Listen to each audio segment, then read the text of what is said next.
So let's dive in. Okay, so what would somebody be looking at right here? Let's start with infection. Perfect. So this test looks at the 4 pillars, if you will, of intestinal health. Moving from left to right, kind of in order of most important to least, is infection first, inflammation, insufficiency, then imbalance. So this first page is the interpretation at a glance, and then we'll dive into each of these more in depth. Infection refers to the presence of a microbe that is never supposed to be there.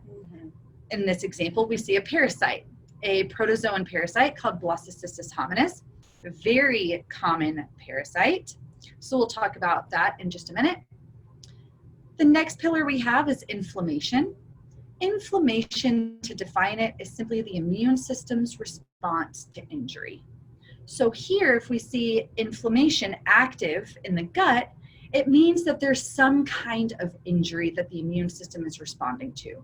That could be food sensitivities, that could be gut dysbiosis, which we're going to talk about here. It could be infection, it could be stress, it could be many different things, but this gives us an idea of severity, and we often align that with your symptoms.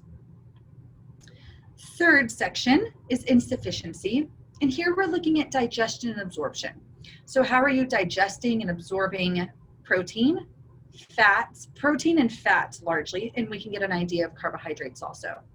So here we're looking at hydrochloric acid production, stomach function, pancreatic enzymes, bile and gallbladder function, to give us more thorough idea of digestion and absorption. And then the fourth category is imbalance. So conversely to infection, I mentioned that infection represents a microbe that is never supposed to be there. Imbalance refers more to microbes that are supposed to be there, they're just in the wrong levels. So as I mentioned at the beginning of this talk, we can have too many of kind of less than optimal bugs, as we see here. The yeast is a big one.